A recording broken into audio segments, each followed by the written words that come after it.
नमस्कार दोस्तों, आप सभी का स्वागत है हमारे यूट्यूब चैनल सरकारी पाठशाला पे। हम लोग मैथ की जो कोऑपरेटिव बैंक की वैकेंसी आई थी 2800 पोस्ट, उसके लिए जो मैथ पूछा जाएगा उसमें मैथ प्लस रीजनिंग, उसकी क्लास ये 5वीं क्लास है। हम लोग डेली एक प्रैक्टिस सेट करेंगे। ये सब प्रीवियस ईयर में आए हुए क्वेश्चन है, सारे के सारे प्रीवियस ईयर हम लोग क्वेश्चन कर रहे हैं अच्छे तरीके से। तो चलिए, अगर मैथ रीजनिंग और यूपी की किसी भी एग्ज़ाम की आप तैयारी कर रहे हैं, यूपी ट्रिपल एससी की, तो फॉलो कर लीजिए। आपको यहाँ वीडियो और पीडीएफ दोनों फ्री में मिलेगा। पीडीएफ भी आपको फ्री में मिल जाएगा इसी चैनल पे। तो चलिए शुरू करते हैं। आज का पहला क्वेश्चन है, एक वस्तु पर 35% की छूट दूसरी वस्तु पर 15% की छूट के बराबर है। दोनों वस्तुओं के अंकित मूल्य ज्ञात करना है। तो ये 35, एक पे 35% की छूट है, एक पे 35% की छूट है और एक पे 15% की छूट है। तो इसको फ्रैक्शन में तोड़ लेंगे। पहले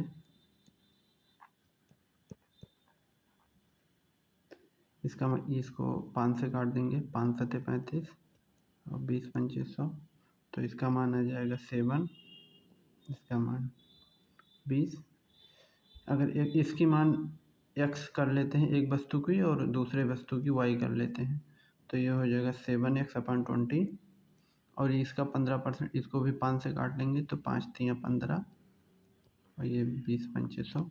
तो इसका मान आ जाएगा 3y/20, 3y/20। तो ये 20 से कट जाएगा, यानी जो 7x का मान होगा वो 3y के बराबर होगा। तो यहाँ y/x 7 हो जाएगा। तो y 3 रुपये है और x 7 रुपये है। तो इसमें ऑप्शन में आपको चेक करना पड़ेगा कि इसका फ्रैक्शन और कौन सा बन रहा है। तो मेरे हिसाब से पहले आप 7 का चेक कर लीजिए। 7, ये तो 7 से कटेगा नहीं, तो ये ऑप्शन तो पहले गलत हो गया। ये भी 7 से नहीं कटेगा। और आप 3 से चेक कर ले रहे हैं, 3 वाला, तो ये 3 से नहीं कटेगा। 160, ये 3 से कटेगा नहीं। तो इस हिसाब से ये संख्या है जो 3 और 140 दोनों से कट रही है। तो इसका ऑप्शन तीसरा सही हो जाएगा। दोनों वस्तु 3 से ये कट रहा है 60, तो ये फ्रैक्शन आ गया। अगर इसमें हम लोग 60 से गुणा करेंगे, भाग देंगे, तो ये कट जाएगा, और इसे 7 से देंगे तो ये भी कट जाएगा। चलिए नेक्स्ट क्वेश्चन।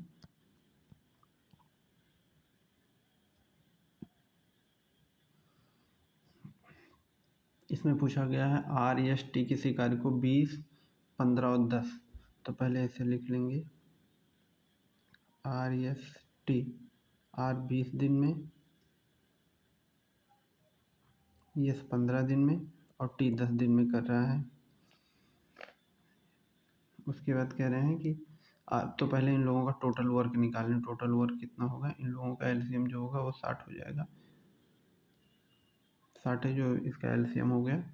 उसके बाद कह रहा है आर प्रतिदिन कार्य करता है, तो आर तो डेली कार्य करेगा।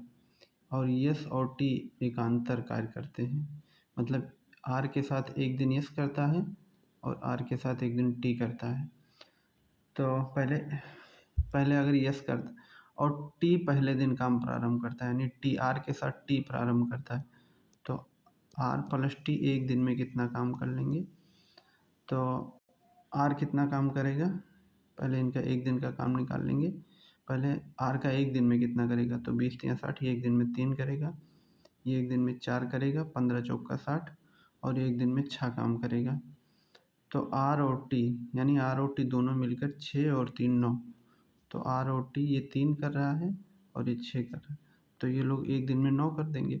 फिर दूसरा दिन जब आएगा, ये एक दिन का कार्य हो गया, एक दिन का। फिर जब दूसरा दिन आएगा तो आर तो रहेगा ही, आर रहेगा। उसके बाद अब यस की बारी है, क्योंकि टी पहले कर दिया, तो ये 4 दिन यस करेगा। आर तो 3 दिन कर ही रहा है, आर तो 3 काम करेगा ही। और टी ओ यस यस भी 4 काम करेगा, तो ये 7, यानी कि एक दिन ये कार्य हुआ और एक दिन, यानी 2 दिन का जो काम हो गया वो 9 7 16, यानी 2 दिन में 16 काम हो रहा है। तो फिर 4 दिन में 4 दिन में कितना होगा? 4 दिन में 32 काम होगा। तो फिर 6 दिन में 48 काम हो जाएगा। 6 दिन में 48 काम, ये 3, क्योंकि ये दोनों मिलकर 2 दिन का काम, 2 दिन में 16 काम हो रहा है, तो उसी हिसाब से 6 दिन में 48 काम हो जाएगा। अब 6 दिन में तो बचा और आर, और फिर उसके बाद इसमें कह रहा है कि टोटल काम अब बचा कितना। तो टोटल पहले देख लेंगे बचा कितना। तो 60 काम था, 48 हो गया है, तो बचा कितना है? ये हो जाएगा 2 और ये 12 काम बचा है। इन लोगों का टोटल 12 काम बचा है। उसके बाद ये कह रहा है कि उसके बाद जो, फिर उसके बाद ये तो 6 काम का, फिर 7वें दिन जो करेंगे वो आर और टी करेंगे। तो आर और टी कितने काम कर देंगे? आर और टी 6 3 9, ये लोग 9 काम कर देंगे, यानी 7 दिन पूरा लग गया। अब बचा 9 काम और निकल गया, तो बचा कितना काम? 3 काम बचा है। और फिर उसके बाद जो 3 काम करेंगे वो आर और यस करेंगे। तो आर और यस एक दिन में कितना काम करते हैं? 7 काम। करना कितना है? 3 काम।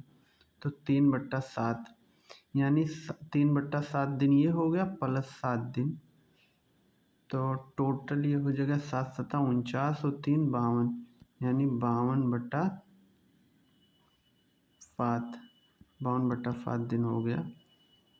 ये 52/7 ऑप्शन सी हो जाएगा। चलिए नेक्स्ट क्वेश्चन करते हैं। आप लोग भी साथ ही सॉल्व किया करिए, इससे रहेगा कि स्पीड बढ़ेगी। तो थोड़ा क्वेश्चन अगर लेंदी आ जा रहे हैं तो वो भी सॉल्व होंगे आप लोगों से। अब इसमें पूछा गया है कि साधारण ब्याज की एक निश्चित धनराशि 2 वर्ष में, इस टाइप का क्वेश्चन भाई पूछ ही रहा है हर एग्जाम में, तो उसको याद रखिए। 2 वर्ष में 1750 और 4 वर्ष में 3250। तो पहले ऐसे 2 वर्ष का लिख लेंगे। 2 वर्ष में कितना हुआ? 1750, और 4 वर्ष में कितना हुआ? 3250 हुआ 4 वर्ष में। तो 1 वर्ष में कितना पाएगा वो डिफरेंस निकालना रहता है। तो इन लोग 2 साल का है ना डिफरेंस, ये 2 साल का डिफरेंस है।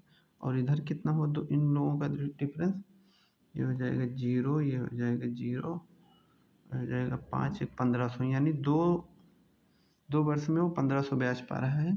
तो एक वर्ष में आधा हो जाएगा ना, 2 में 15, तो 1 में हो जाएगा 750 रुपये, भाग हो जाएगा। उसके बाद आगे क्या पूछ रहा है? तो प्रति वर्ष ब्याज की दर ज्ञात कीजिए। तो प्रति ब्याज की दर ज्ञात करना है। ये तो हो गया उसको ब्याज जो 1 वर्ष में मिलता है। तो जो मूलधन रही होगी, पहले मूलधन यहाँ से निकाल लेंगे। तो मूलधन 2 वर्ष का मूलधन कितना है? 1500 2 वर्ष का। तो ये जो मूलधन जहाँ शुरू हुआ ये टोटल मिला के हो गया था मिश्र धन। टोटल मिश्र धन जब हुआ इसके साथ, तो 1750 से 2 वर्ष में पहुँचा था। तो मूलधन निकालने के लिए इसी ब्याज घट जाएगा, ये ब्याज तभी तो मूलधन निकलेगा।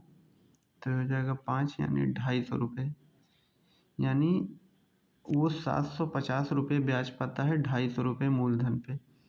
तो फिर ब्याज निकालने के लिए साधारण ब्याज का जो फार्मूला होता है, मूलधन गुणित दर गुणित समय बट्टा 100। तो ब्याज वो 750 पा रहा है, मूलधन कितना है? 250। आर वही ब्याज निकालना है और 1 वर्ष का, तो ये हो जाएगा आर 1 वर्ष का, ये हो जाएगा 100 हो जाएगा।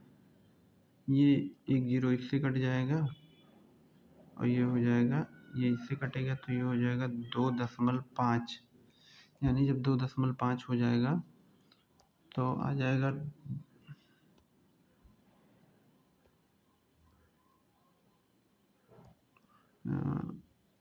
इधर ये 2.5x जो मान हो जाएगा वो 750 के बराबर हो जाएगा। तो x का मान निकालने के लिए 750/2 तो इसको काट लेंगे तो ये एक जीरो बढ़ जाएगा, ये हो जाएगा, ये हट जाएगा दशमलव। तो 25 तिया 75, तो 3 और 2 शून्य बचे, यानी 300% ब्याज पे वो धनराशि लगाता है, 300%। चलिए नेक्स्ट क्वेश्चन।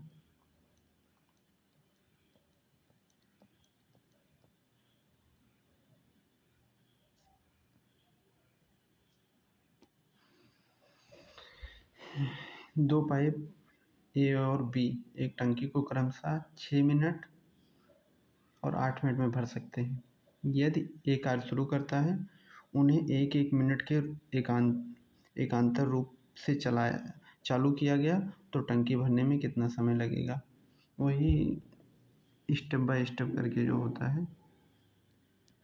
ए 6 मिनट में भर सकता है और बी 8 मिनट में, तो इन दोनों का एलसीएम 24 हो जाएगा। अब जो 24 हो गया तो ये टोटल 24 हो गया, यानी कि वो 1 मिनट में 4 लीटर भरता है। और ये 8 तिरिक 24 से 3 लीटर भरता है। तो उसके बाद इसमें पूछ रहा है कि ए शुरू करता है, तो 1 मिनट ये चलता है और 1 मिनट ये, यानी 2 मिनट में वो लोग कितना भर देंगे। अलग अलग, अरे 1 मिनट ये किया 4 लीटर भरा, 1 मिनट ये किया 3 लीटर भरा, तो 2 मिनट में वो लोग 4 3 7 लीटर भर देंगे। और भरना कितना है 24, तो इस हिसाब से वो लोग 6 मिनट में 6 7 तिरिक 21 लीटर भर देंगे। 6 मिनट में 21 लीटर भर देंगे। अरे भाई 2 मिनट में 7 भर रहे हैं, तो फिर दूसरे में 14 भरेंगे, 2 मिनट में 4 हो गया, फिर दूसरे मिनट में 2 में 7, तो 6 में ऐसे कर लो ना, 7 छक 42/2, ये हो जाएगा 21, वही 21 आ रहा है। ये सब करना सीख लीजिए। 6 में बचा कितना, अब वो बचा है 3 ही तो बच रहा है, 3 बच रहा है।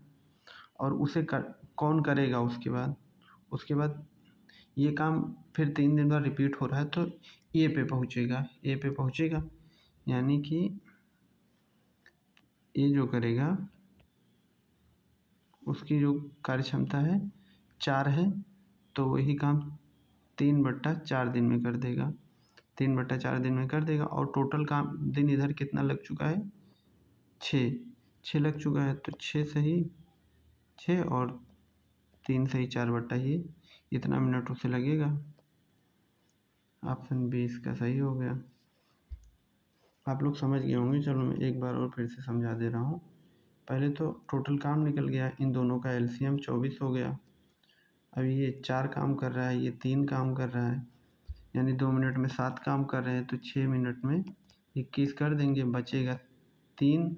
अब ये 3 काम इसे 4 को करना है, तो इन समय निकालने के लिए इन भाग हो जाएगा, तो ये 3 में 4 से भाग होगा, 6 दिन उधर, तो 6 सही 3/4। चलिए नेक्स्ट क्वेश्चन।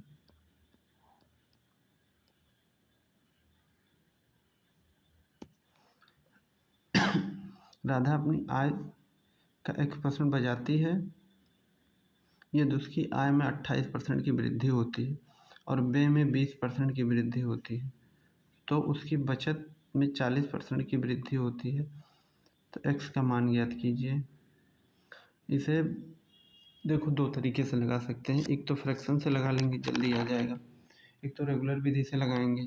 पहले फ्रैक्शन से लगा लेते हैं ताकि, तो पहले व्यय का, उसमें उसने पूछा गया है कि अपनी आय का 28%, उसकी आय का व्यय में 20% की वृद्धि होती, तो इधर व्यय लिख लेंगे,